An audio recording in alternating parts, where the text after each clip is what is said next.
حفیظ صاحب یہ بتائیے کہ مغرب نے ان کے حقوق کا کیسے تحفظ کیا ہے؟ اس لیے کہ مغرب کے اندر تو یہ طبقہ ضرور موجود ہوگا، تو وہ کیسے اس کو سوسائٹی کے اندر ایسیمیلیٹ کر لیتے ہیں؟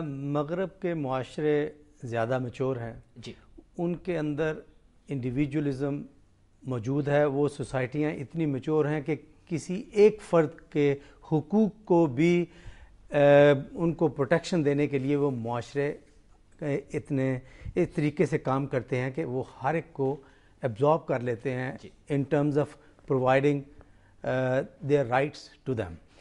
کیونکہ معاشرے کے اندر ریسورسز بہت زیادہ ہیں، معاشرے میچور زیادہ ہیں، تو وہاں پہ ان کے لیے کیا ہر طرح کے فرد کے لیے وہ رائٹس کو پروٹیکٹ کرنے کے قابل ہیں کیونکہ معاشرے میچور ہو چکے ہیں.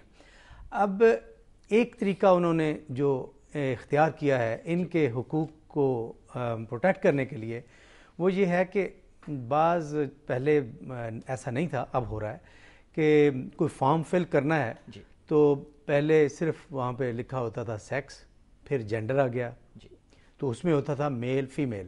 اب کچھ فارمز اس طرح کے ہیں جس میں لکھا ہوتا ہے سیکشول اورینٹیشن، تو اس کے آگے آپ لکھ سکتے ہیں میل، فیمیل، گے، لیزبین یا کوئی اور. تو اس طرح سے انہوں نے ان کو ایک ریکگنیشن، ان کی آئیڈینٹی وہ اس کو ایک طریقے سے ریکگنائز کیا ہے انسٹیٹیوشنلی، اسٹیٹ کے طور پہ، معاشرے کے طور پہ. تو اس طریقے سے ان کے حقوق کو انہوں نے پروٹیکٹ کیا ہے ویسٹرن سوسائٹیز نے یا میچور سوسائٹیز نے. ہماری سوسائٹیز بھی ترقی کر رہی ہیں، ہمیں بھی یہ اس طرح کی تبدیلیاں آ رہی ہیں، جیسے یہ پروگرام بھی سینسٹیوٹی پیدا کر رہا ہے کہ یہ بھی ایک طرح سے ایک انسان ہیں جن کو انسانی حقوق دینے چاہیے، دیے جا سکتے ہیں.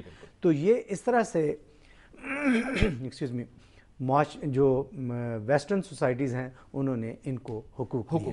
ابتسام، اب میں آپ کے سامنے ذرا ایک آؤٹ آف دا باکس بات رکھنا چاہتا ہوں. دیکھیے ان کے اندر ایسے لوگ ہوں گے کہ جو چاہتے ہوں گے کہ یعنی وہ ناچ گانے کی یہ زندگی بسر نہ کریں بلکہ ایک فیملی لائف کی زندگی بسر کریں. کیا ایسا ممکن نہیں ہے کہ مثال کے طور پر ان میں ایک گروہ، یعنی ان میں ایک گروہ ایسا ہے کہ جو گروہ بالکل ایک اعتبار سے آپ یوں سمجھ سکتے ہیں کہ ایک فیمیل اورینٹیشن رکھتا ہے، ٹھیک ہے؟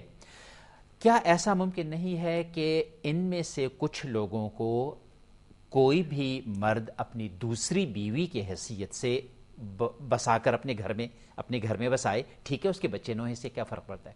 اسی طریقے سے ایک اور انسان جو ان کے اندر ایک میل وہ رکھتا ہے، اورینٹیشن رکھتا ہے، وہ کسی بیوہ کا دوسرا خاوند بن جائے. میرا مطلب یہ ہے کہ بیوہ کے آلریڈی 3-4 بچے موجود ہیں، اس کو گھر کے لیے ایک رکھوالا چاہیے. یہ میں آؤٹ آف دا باکس باتیں کر رہا ہوں اور اس لیے کر رہا ہوں کہ سوسائٹی کے اندر ان کو پراپرلی ایک قابل عزت پوزیشن دی جائے. تو کیا دین کے دائرے کے اندر رہتے ہوئے ان کو اس طرح ایسیمیلیشن نہیں دی جا سکتی؟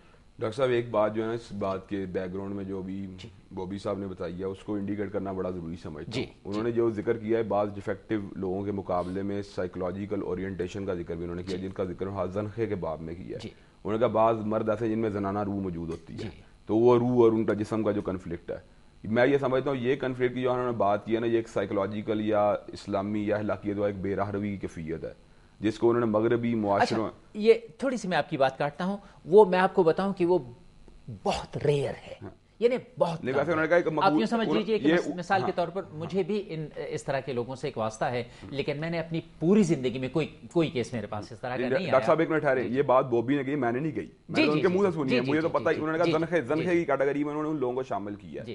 اچھا، دوسری بات اگر آپ یہاں یہ بات کریں مغربی معاشرے میچور ہیں اور ان لوگوں کو قبول کرتے ہیں گیز یا لیسبین کے ٹائٹل کے نیچے، تو میں سمجھتا ہوں یہ ان کی میچورٹی کی نشانی نہیں ہے بلکہ یہ اخلاقی تنزلی کی نشانی ہے. اور اللہ کا شکر ابھی ہمارا معاشرہ اتنا اخلاقی تو زوال پذیر نہیں ہوا کہ اس قسم کی ہابیز کو یا اس قسم کی ایکٹیویٹیز کو جو اکنالج کیا جائے. ایک دفعہ پھر آپ کے درمیان میں کاٹتا ہوں، ان میں دو کلیئر کٹ ڈفرینسز ہیں. ڈاکٹر صاحب میں نے یہ بات کی ہے سائیکولوجیکل اورینٹیشن کی، میں نے فزیکل ڈیفیکٹ کی بات نہیں کی. میں فزیکل ڈیفیکٹس والوں کی بات کر رہا ہوں کہ جن کے بارے میں ہم یہاں گفتگو. ڈاکٹر صاحب والی بات ہے مغربی معاشرہ کو قبول کرتا ہے، مثال دے رہا ہوں. اب اگر کوئی بندہ ڈیفیکٹو ہے لیکن اس کی جو سائیکالوجی ہے وہ نارمل ہے یا وہ نارمل ہونے کی طرف مائل ہے، تو میں سمجھتا ہوں اسلام نے کبھی بھی یہ بات کی ایسی ہے نا حوصلہ شکنی نہیں کی کہ انسان اب نارمل زندگی کی طرف قدم رکھنا چاہے یا حیات افروز زندگی کی طرف آنا چاہے یا سلامتی والی زندگی کی طرف آنا چاہے تو اسلام تو مذہبی سلامتی کا ہے. تو ایک بندے کو جو ہے نا ڈس آن کرے یا اس کو پولرائز کرے یا اس کو مارجنلائز کرے, یہ اسلام کا ایک جو ہے نا نہیں ہے طریقہ کار.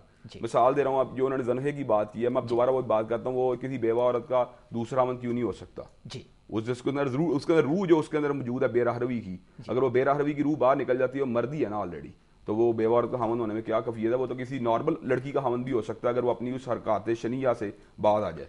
دوسرا میں یہ بات سمجھتا ہوں اگر کسی کے اندر اس طرح کا ڈیفیکٹ موجود ہے, مثال ہارمونل ڈیفیکٹ قیمت وہ عورتوں کے اندر موجود ہوتے ہیں جہاں پہ برتھ کے امکانات جو ہیں وہ اتنے روشن نہیں رہتے, تو ایسی صورت کے اندر اسلام کے اندر یہ بات کی تو کہیں بھی نہیں بات کی گئی کہ ایسی عورت کی شادی نہیں ہو سکتی. اچھا, کوئی ایسی بات, کوئی اس کو آج تک نہیں کبھی روکا گیا. دوسری بات میں یہ بتاؤں, امپورٹنٹ مرد کے ساتھ شادی کے شواہد اور نظائر موجود ہیں معاشرے کے. جی بالکل ٹھیک. اور اس کے بارے میں علماء نے کبھی یہ بات نہیں کی کہ عورت اگر اس کے اوپر کمفرٹیبل ہے, یعنی عورت اگر سیکریفائس کرنا چاہتی ہے, جس کے لیے اس کو میں ہرگز انگیز نہیں کرتا, نہ موٹیویٹ کرتا ہوں, نہ اس کا انکریج کرتا ہوں اپنے آپ کو کرے, لیکن اگر وہ سیکریفائس کرنا چاہتی ہے اور اس کی مینٹل انڈرسٹینڈنگ ہو چکی ہے تو کوئی فرق نہیں پڑتا, وہ امپورٹنٹ مرد کے ساتھ ہی رہتا ہے, کوئی ایسی بات نہیں ہے.